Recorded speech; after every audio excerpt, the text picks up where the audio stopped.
Welcome to the Love Local Chicagoland podcast. Here we invite people and nonprofits from our local communities to share their stories and their voices. Through amplifying their message, we share their genuine human experiences that connect us all. Our goal is to make our communities more than just a place to live, but instead a place to thrive. Tune in to hear what makes our community so special right here on the Love Local Chicagoland podcast. Hey, what's going on, friends? Jason here with the Love Local Chicagoland podcast. So glad you are here today. I'm excited for this conversation. We're going to be talking to Nate Ruben. He is an entrepreneur, a business builder, and overall, just one interesting human that believes in putting our true selves out into the world so that we can be the best selves for our clients and for the people that we serve. I recently was on a podcast with him, and we jammed, and we had one of the best conversations that I've had in quite some times because of his interviewing skills. His podcast is called Much Love Podcast. You can find it on YouTube. We'll throw the link down below as well on our YouTube description. But I'm excited for this conversation. I think what you're going to get out of it as a business professional, as a nonprofit leader, is just the understanding of just getting to know yourself. Understand yourself, and then putting in some principles that he's going to talk about around the 7 layers of self to be able to become your best self so that you're best for your team and best for the people out in the community. But enough of me talking. Let me introduce you to Nate Ruben. Nate, welcome to the show, man. Jason, thank you for such a beautiful and loving introduction. Yeah, man. It's you're fun to talk to. I'll get right to it, man. You're fun to talk to. Last week, small talk's not your feat. No. You like to talk about things that matter and that things that help people live really good lives. And, we met probably about 6-7 months ago now, earlier in 2023, through a connection with another person that we had on our other show, Brandworthy. And I think through that time, I know I've been like watching from the outside in, and then recently just kind of becoming closer and closer with you and building this friendship now. So to be here today, to talk a little bit about your business with Nate Ventures and what you do and how you serve people, and just to jam out and how you've mastered the art of understanding yourself and how you could teach it back to others so they could live prosperous lives and not burn themselves out in this world that we're living in now. Before we dive in to all this stuff, I really want to get to know who you are. You're a business owner, you're a husband, but what do you want our community to know about you? Well, thank you, first of all, for asking. I think that at my core, I'm somebody who struggles with balancing what do I do in this world on the material plane with trying to get a deeper spiritual understanding of the way things can be, and balancing my physical journey with my spiritual journey. So I'm a person who experiences all kinds of inner turmoil in trying to get to the beauty of hopefully living as the best child of God I can. I've done some interesting things along the way, and I've lived a fun experience, but a lot of times I'm somebody who feels like the world looks at me as like, what outfit are you wearing, or what uniform are you? And I feel like I'm somebody who cares way more about the inner experience than the outer experience. Yeah, that's something beautiful, man. I think there's something to starting there, right? It's the foundation, right? It's the foundation of life. If getting to know ourselves, understanding our true selves, it's a foundational piece that if it's not right, like it makes everything harder, right?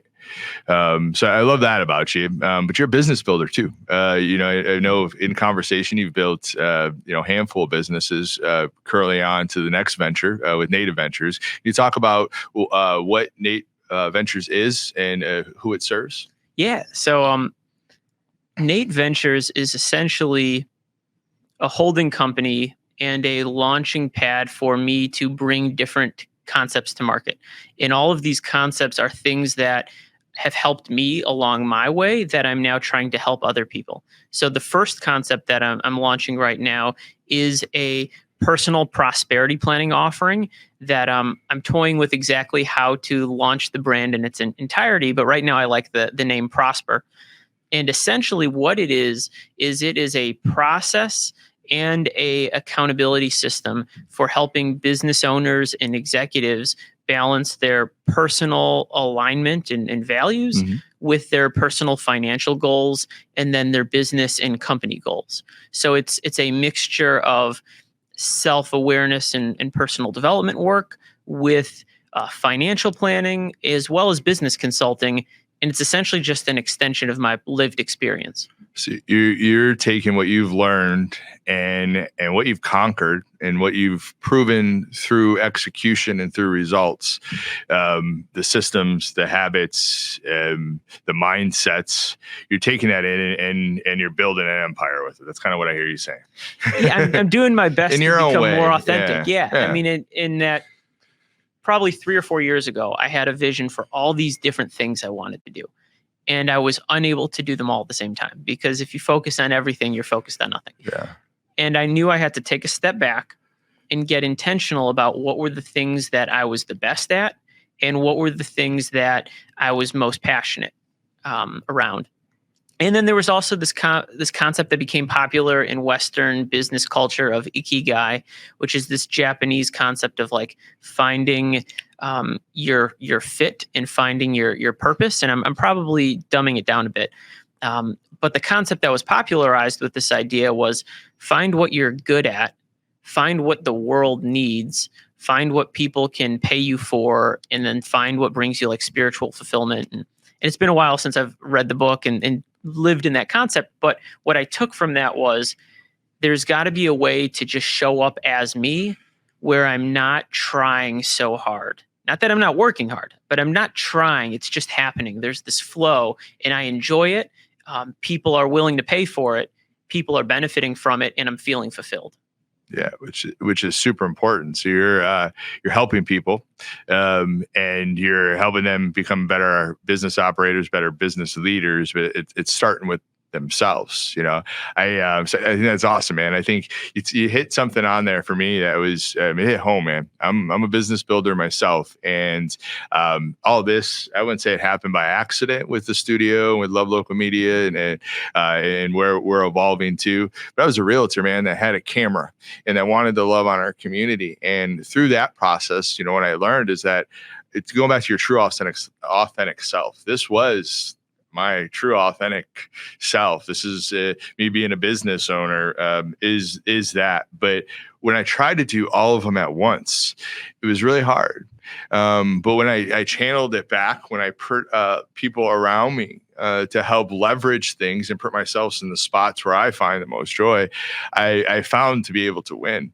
And my reason why I say this is sometimes people that are building businesses and people that are doing things like we're doing, sometimes we have a lot of ideas and things that we want to be able to conquer, but to be able to find that joy and to be able to find that essence within ourselves that you said, true authentic self.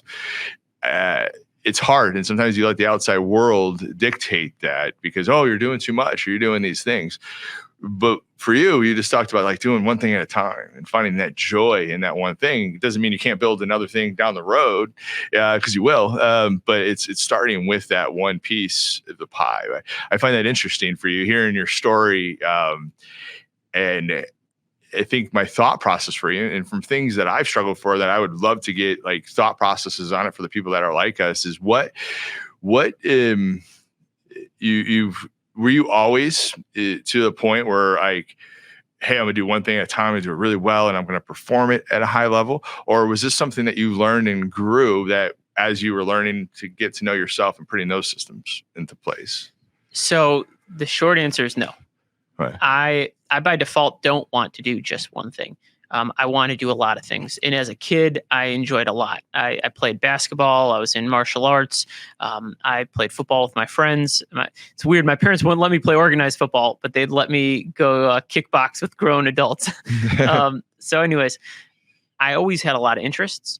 And it wasn't until I found myself hitting challenges of plateauing in different areas because I wasn't doing the next thing to take it to the next level, that I realized I needed to be a bit more focused. So with probably my most successful endeavor to date was my marketing agency.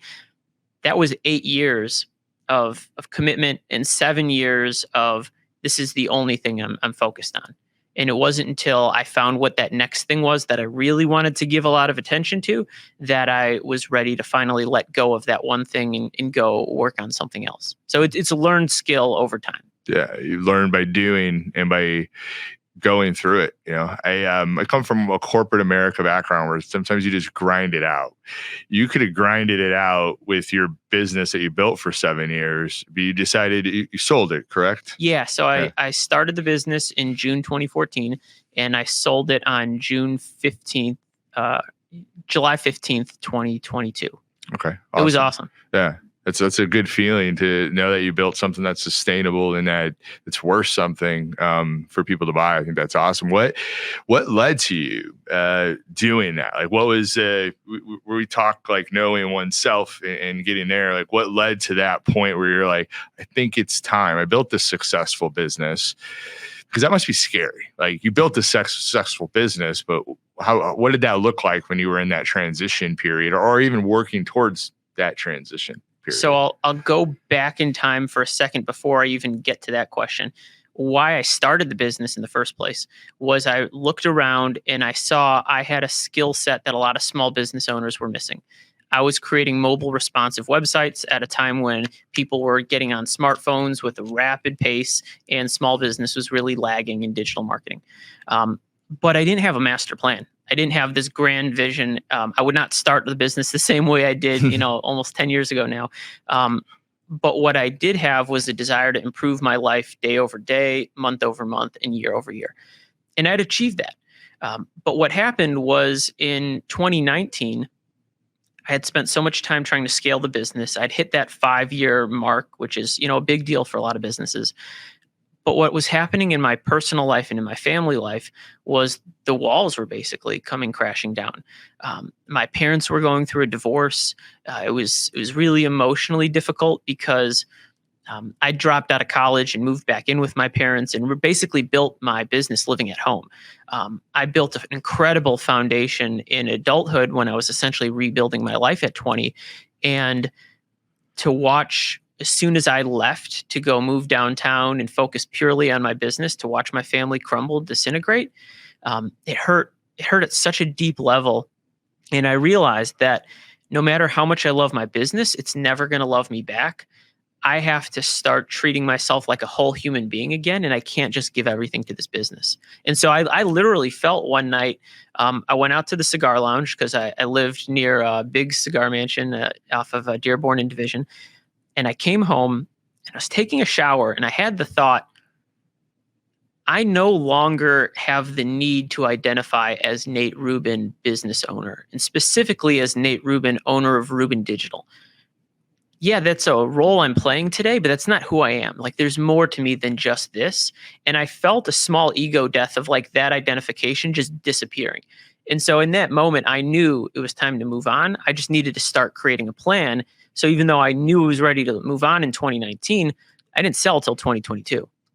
Yeah, I think that's it's admirable to me to be able to build something, to go through it, and to be able to understand oneself. I've seen so many entrepreneurs, I'm sure you have too, that will just continue grinding and grinding and grinding when their true selves are just not at the forefront. They're after the dollar. They don't think they have any other way. They tie that business to their identity, which I get it.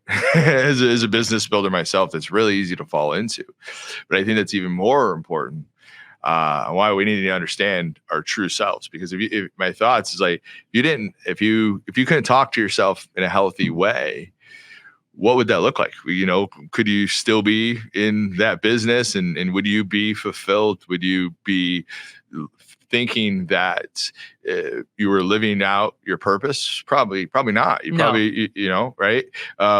So, I think my thoughts for you is like, if there's a question for you, I should say, is the people that are out there that are building and that are feeling it, but are scared to jump, or just scared to be like, I built this and it's sustainable. It's making me the money I made. It was so hard to be able to build. And now I'm here and I feel like I should be doing something else, but I'm scared. What advice would you give to those people? The first advice I'd say is be gentle on yourself. Like, it's not Great such a advice. big Yeah. deal. If you take a step back and you just take a deep breath,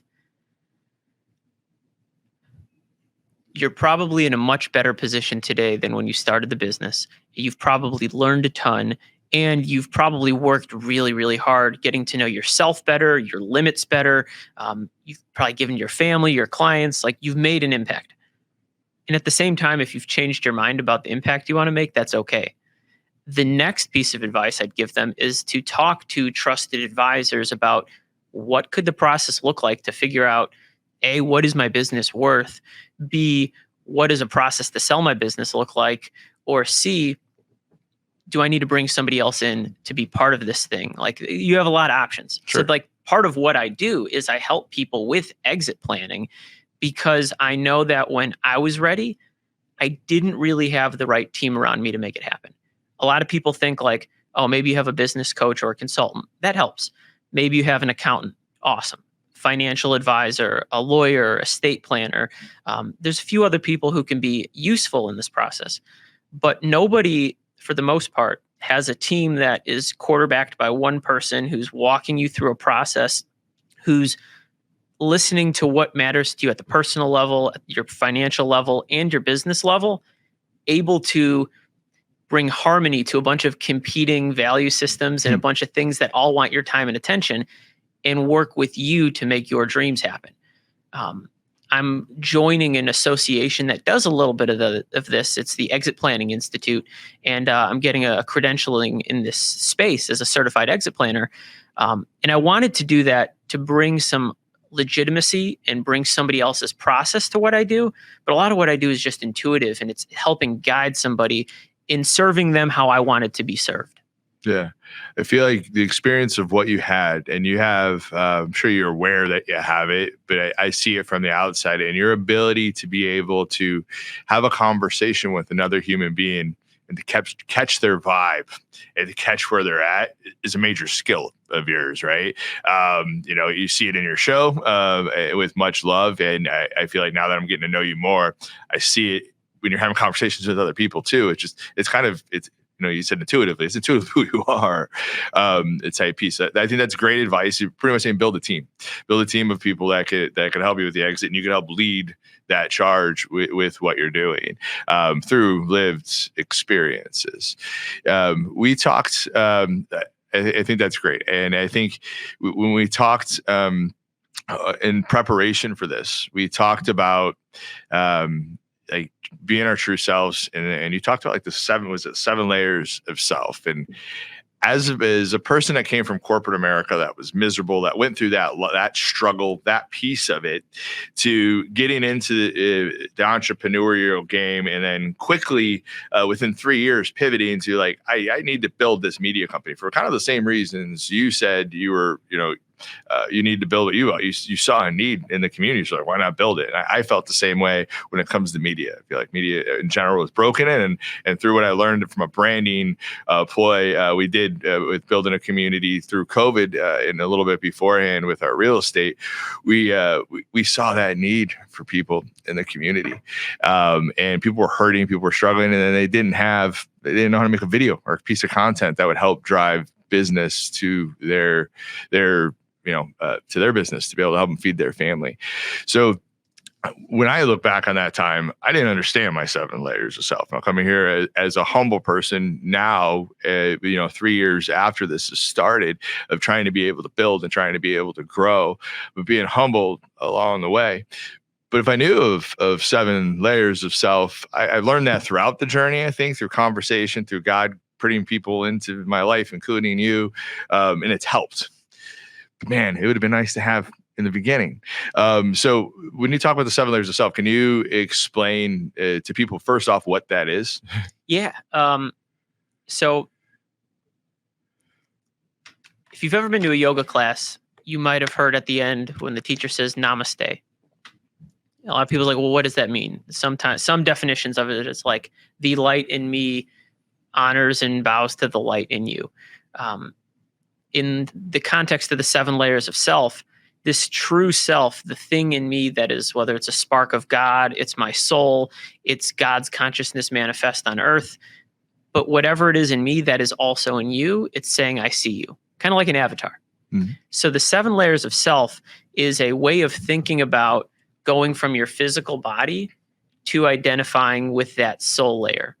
And it's why you and I have looked at each other, seen each other in the world before we really knew each other. And we probably had, maybe this much of an emotional connection. And then we were on a podcast together and had a really intimate moment, and tears were exchanged, emotion was exchanged. And now I walk in the room, and as soon as I make eye contact, my emotional level's right here. That's because we got as close as possible to ourselves while still having a direct relationship and experience. So what the 7 layers of self are essentially, you have your body, which is what most of us identify as. We see what we physically are. Then we have our breath. If you're in yoga class, a lot of times they say focus on your breath. Well, because that connects you to your 3rd layer of self, which is your mind. Usually it's what prompts all the thoughts that you're having throughout the day. So if you've ever heard somebody say breath can help you bring the mind and the body together, it's because it's that bridge from 1 to 3. Above your mind, though, is this greater level of what's called your intellect.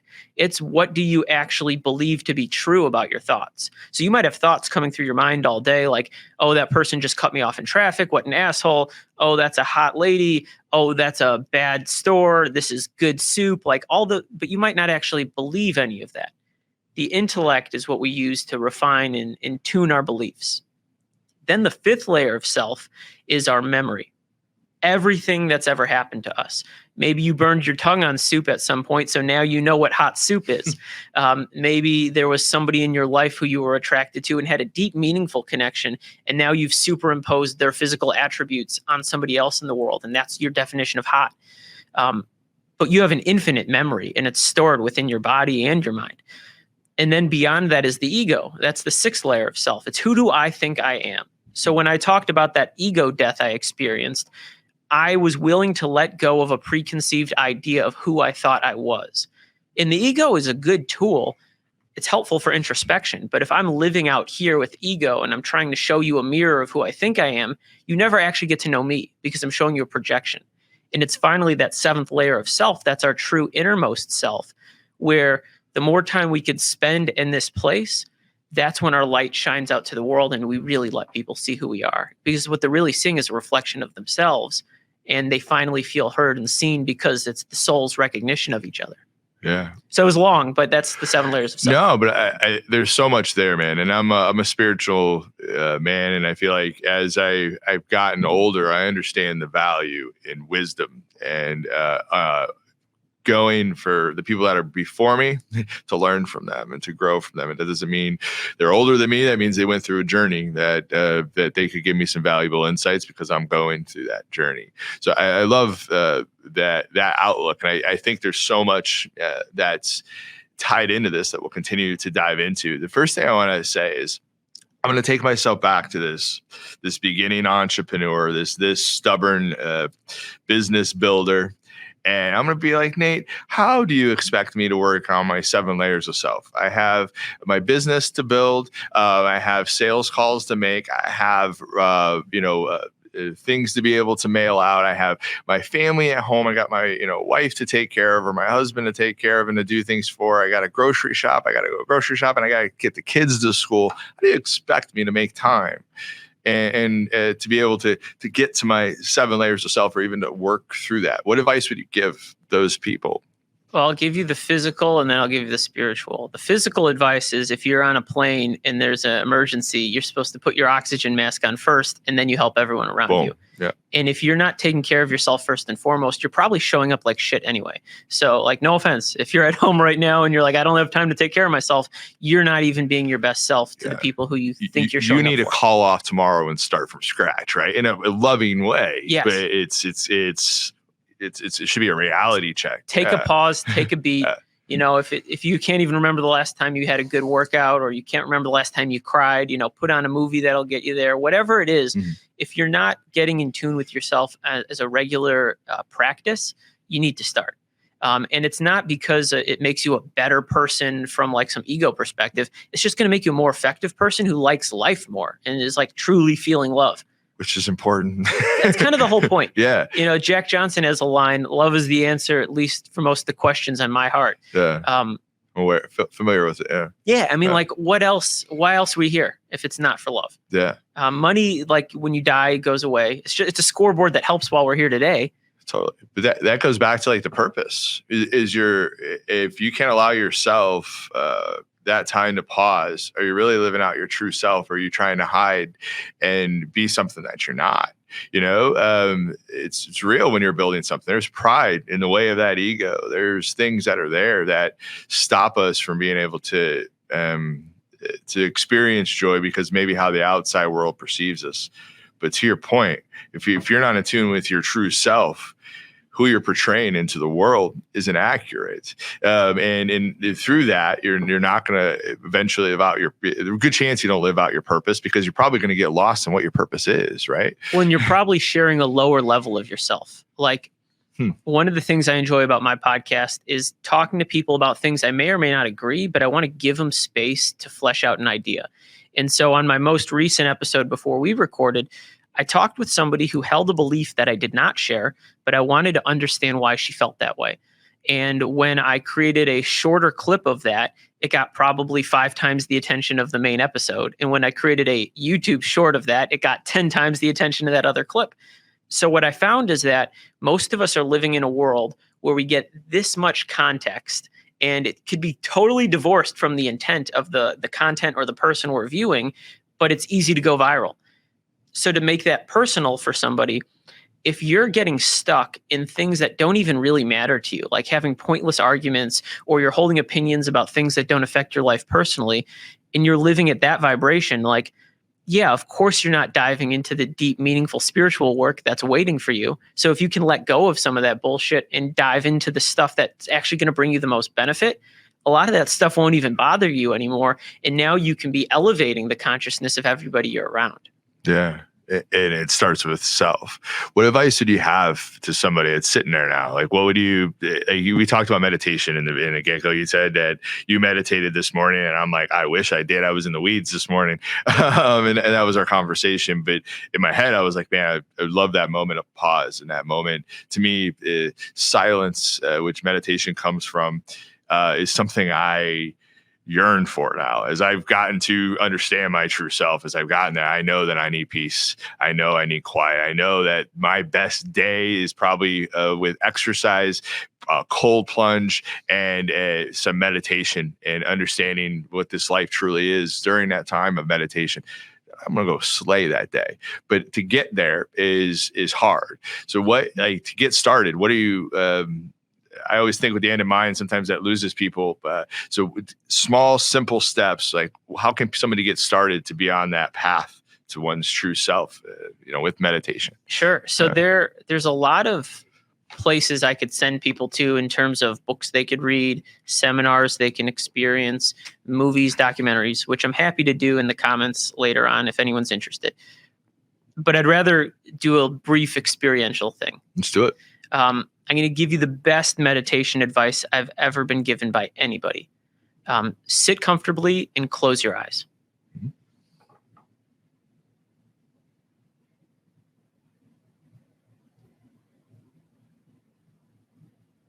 Now, in that brief moment between when I gave you the direction and whenever your mind started saying, okay, now what's next? What did you experience? I think for me, it was like, I want to talk first and foremost. But also a sense of like, although this is awkward and I'm on camera, this moment of stillness is peaceful. Yeah. It's beautiful, because what I like about that is it simplifies what meditation is about. If you simply just sit down comfortably and close your eyes with no goal or no intention other than to sit and close your eyes, the first thing that does is it reduces your thought stream in half. 50% is massive. So for somebody who is out there who's got a very busy monkey mind, to just do that is going to bring them a lot of peace. And the more time you allow yourself that, whether it starts with 5 seconds, grows to a minute, grows to 5 minutes, maybe becomes an hour, the more you give yourself that, the more you start to realize there is no goal with meditation. It's simply to be. Then there's a lot of different ways you can meditate. And there's a lot of things you could read about. There's a lot of things you can learn.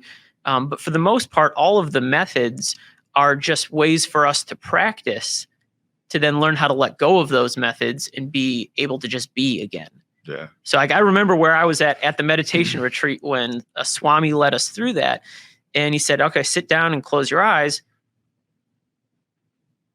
And for at least 2 seconds, there was nothing. And then all of a sudden it was, okay, now what's next? What's next? Which is normal for us to be wondering what's next, but we're not here for what's next. We're here for what's now. Yeah. And being content with that, right? There's power in that. And I feel like, sharing from my own personal experience throughout this, getting to pieces, there was a journey through it, and my meditation was a little bit different, but it was similar. And I'm shutting down my brain, and I'm allowing myself to just be, and understanding that. And what I found when I was going through that, and I share this as not to talk about myself, but more to say that it's okay if you're going through that type of thing or anything that you're going through. But I found myself chasing things that weren't towards my purpose, because like what? So for me, I was being pulled into like social media too much. This, that. We're building a media company, right? You're in it every single day. So you would catch people's emotions. And for me, I'm an empathic person, so I could feel those emotions. So those emotions would steer me into something that was maybe I would want to go help the next day, or maybe I would want to, cancel a top appointment to go do something else that wasn't going towards my purpose. I'm failing at exact specific examples now, but I think those types of things happen over and over again. But once I allow myself to pause, and for me, cold plunging helps, because you're in there and that's a form of meditation. It is breathing. It's getting through it. It's also like this mind shift of like, I got to get through this, right? And you can, and you actually feel amazing when you get out of there. But it was developing moments of stillness, walks, that I understood that what I was chasing wasn't something that I needed to have to worry about. Like, let's be more stoic. Let's worry about, what is your purpose? Why do you think you're here on earth? And from those things to do good work around those things. But I wouldn't have got there if I didn't take that moment of pause and allowed myself to find ways to be able to meditate and to be at one, to me, it was with God and one within oneself, to understand, like, there was a lot of clutter in there that could get out on a daily basis, because at the end of the day, it doesn't matter. One of our conversations we kind of touched on a little bit last time was legacy. But when we talked about legacy in the Much Love podcast last week with you, it was, to me, like, that was the crying moment. We realized we had this beautiful connection with our grandfathers, and having a lot of respect for them and what they gave to us. And to me, I was like, I walked away from that. Like, yes, what you described earlier, I felt that. I'm like, man, I feel like I really know this guy now. And I even felt that a little bit then. It was like, it's almost like a speed. Like, I know him, but now, like, I really know him. We had this thing that we're familiar with. We have different views on things. We have all this, but we have this piece of it, which to me was a beautiful moment and a beautiful part of the conversation. But where I'm going with this is, time goes fast, man. And the earth is like 4 billion years old, something like that. That's what I heard. That's what I heard. I can't prove it, right? Here.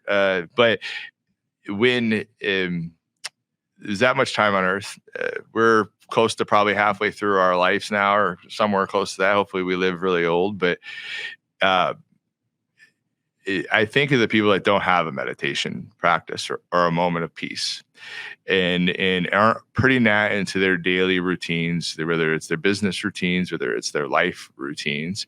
And I think of them, and it almost makes me sad. I think maybe from an empathic point, like, you want to help those people. You want to see those people grow and prosper, because once you get to where you're talking about, once you have that peace, you understand really that in the reality of the world we're living in.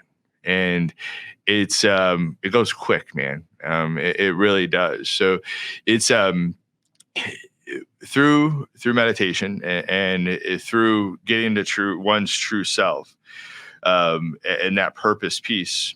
What do you, when it comes to time, why do you, I'm trying to make sure I ask the question right. Why do you think it's so important for people to get to their true selves through this? Because life's so short, because time is true as our biggest commodity. Yeah. I mean, I think intentionality is one of my core values. And it's, to me, using our time, talent, and treasure in service of the greatest impact. And we're all given 24 hours a day, 168 hours in a week. The words should never come out of my mouth, I don't have time for that. Because it's just not true. Yeah. If it is, Tim Ferriss says, if you don't have 10 minutes, you got bigger problems. Absolutely. And because on a larger level, what I might actually mean is I don't value that enough to give it my time. That's a true statement. Yeah. But I have time. Yeah. Like you asked me today, are you going to this thing afterwards? And I said, no, I have a meeting with my client. And what I value right now is that client meeting. Yeah. It doesn't mean that the time is somehow magically taken from me where I couldn't move things around if I really valued that other thing more. I just chose what I value to do at that time.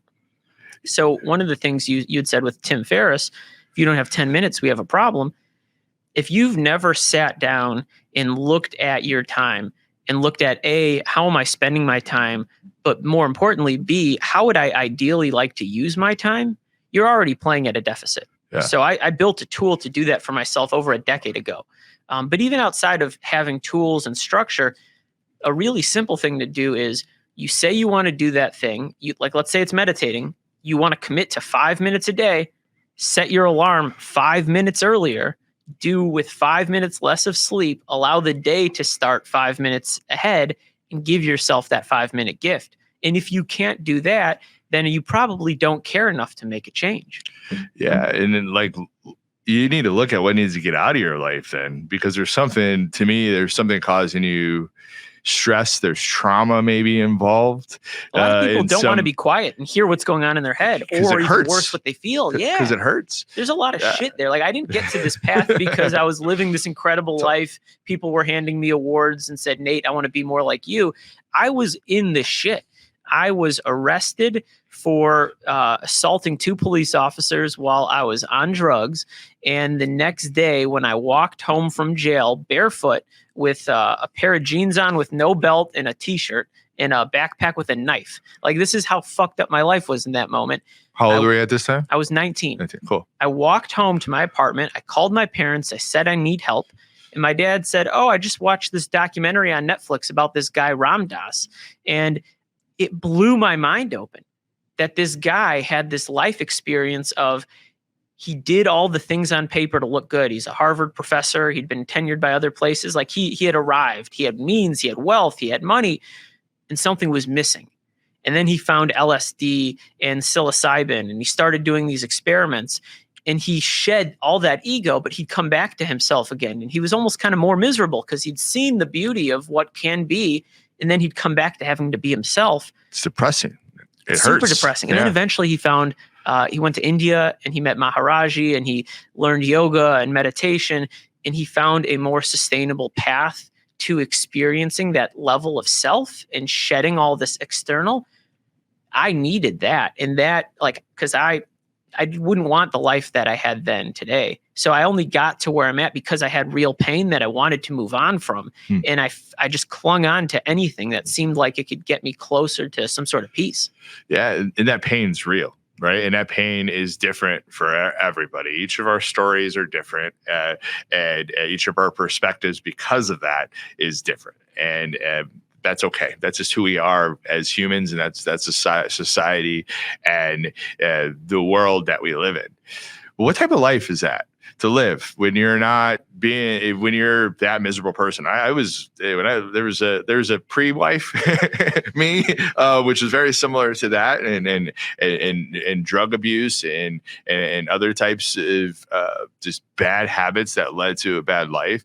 And then, through that journey of wanting to be better and wanting to experience more joy, more love out of this life, because it's quick, super important.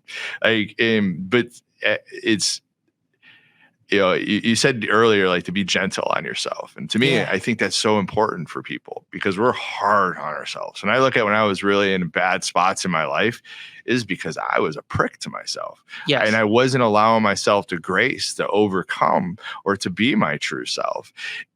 And that's how you get to joy, is through grace, because we're all messed up in some way or another. We all have something that we've gone through, something that we work through. But if we get to our true selves, we are more inclined to see those things within ourselves. So then we work on chiseling and fixing those to be better for ourselves, which then in turn helps us be better for the outside world. Well, you even said something. You said like pre-wife, right? Like, so me on my journey going from, let's just say 2012, September 11th, 2012 was when I was arrested. September 11th, I'll never forget.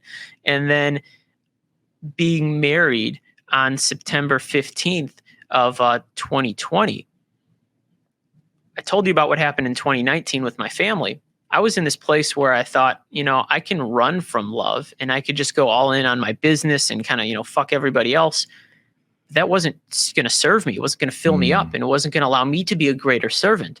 So instead, I went away on a yoga retreat. I came home. I consulted one of my best friends. I consulted my rabbi. And I was like, I think this lady I've been kind of seeing, I think I owe her a real shot. And we started dating September 15th, 2019. And even though I'd spent, 7 years doing deep internal spiritual work, nothing's helped me grow more than being in that relationship that led to marriage.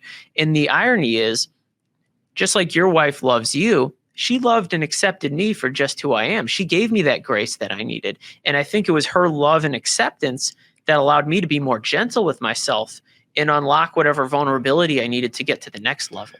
Totally, man. That's beautiful. I feel like I have some of the same experiences. For me, it was earlier, as I'm older than you, but lots of grays in the beer. But it was like when me and my wife got married, I look back on that time, who I was, and I was doing drugs. I lived in Las Vegas at the time. She left me a couple times because I was doing drugs, but she stayed with me. And she gave me that grace, and she gave that love because she saw something in me. And I still look at her. I'm like, what the heck did you see? Like, I was a hot mess. Like, it was not a healthy person. And for whatever it was, she saw it and she loved it. But through that grace, for me, that grace also came through like a community of friends that I could be real with. When I understand that, Nate, you're going through some stuff and it's hard, and you're sharing it with me, and because I'm asking questions or whatever, I could also be that.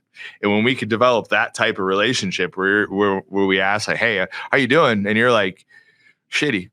And we could get real. I feel like we can help people be better. But if you don't know your true self, sometimes you're scared to even go there, right? And you're scared to let that out into the world, that you're not perfect, that you don't have it all together, because it's a shitty day, a shitty week, a shitty year. It's a season of life. It's everything. Life is life is undetermined in many ways, but one of the things is it's ups and downs, it's struggles and overcoming, and full of joy, and those. No matter what religion you're in, you're going to learn some of that within that type of scripture and that type of philosophy.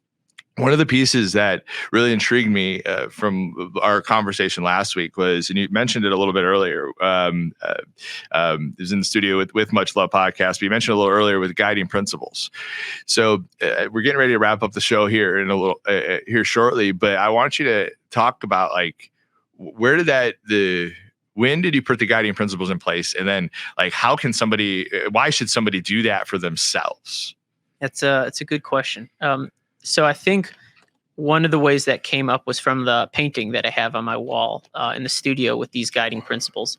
And I borrowed all of those. What that started from was, for anyone who's familiar with the concept of the 12 steps, there's a lot of fellowships who use them. But But underneath each step in spiritual recovery with those programs is a principle. And I wanted to just simply be aware of those principles on a daily basis. For example, the first one is going to be honesty, and that 12th one is going to be service. And then along the way, there's all these different things. And the more I can think about the principle behind that method of recovery, the more I can embody that in my daily life. And then when it came time to, putting values on my company website, there's a lot of words and a lot of values that mean something to me, but I wanted to boil it down to this intentional process. So what I had arrived to on my website is first this concept of abundance, that we're more than enough, and we're born that way. Like you've already won by being here. And then there's this idea of gratitude, that everything that comes to us is a gift.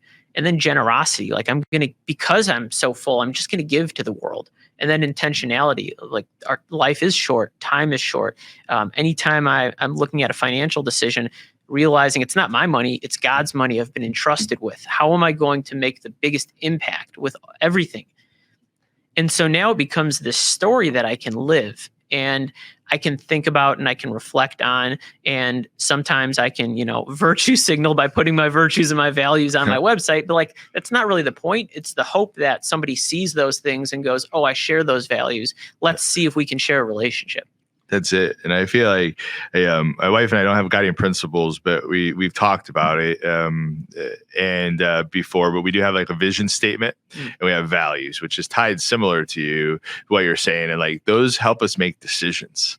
When we're tied up, we go back to those values. We go back to that vision. Does it fit within here? If it doesn't, then it's diving deeper. And like, well, why are we even here having this conversation? And I would feel like those principles do the same for you. It's putting benchmarks of who your true self is, who you want to portray to the world, who you want to be as a father, who you want to be as a mother, who you want to be as a business professional or whatever. But it's putting your standards in place. It's when you get lost along the world because of whatever happens, you come back to these guiding principles, you come back to this mission or vision, I should say, and values to help you make decisions. I respect it, and I feel like more people should do this because it's truly helpful. Because life's hard.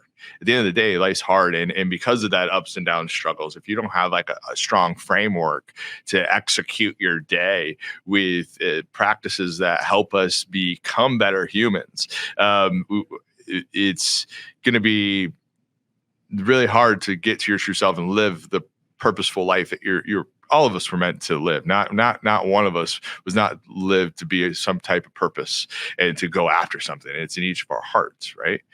As we close and get ready to close, what would you like to share with our audience that we maybe haven't touched base yet, that you're like, man, y'all should know this and this line of conversation that we went into? There's a lot there, but I think if you're a member of the audience that is a nonprofit leader or runs their own business, and you have this desire to keep growing and keep developing, there's a whole world of people who are on a similar journey who want to help you. And so just simply starting by talking about things, about what you're interested in, where you're trying to grow, who you're trying to become, that's going to do a lot towards getting you connected with the right people. You'd be surprised how many people in this world are waiting and willing to help you. They just don't know what you need. Yeah. And so the clearer you are about what you want and what you need, and the more you express it, the nature of the universe, it's just going to come back to you. You have to just put it out there.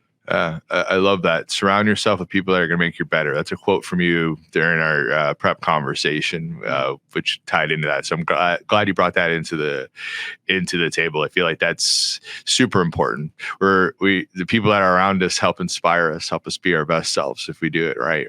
So I think it's great, right? I mean, you talked about masterminds and those types of things, and it's fun when you're working around other people that are excited about what you're excited about, and you get to put your brains together and you learn, you grow, and life becomes more fulfilled in my experience. So, well, a great attitude is contagious, just like a shitty attitude. Yes. If you go into an office where the culture is gossip and people are, oh, the boss sucks, this sucks, that sucks, you're going to start thinking life sucks.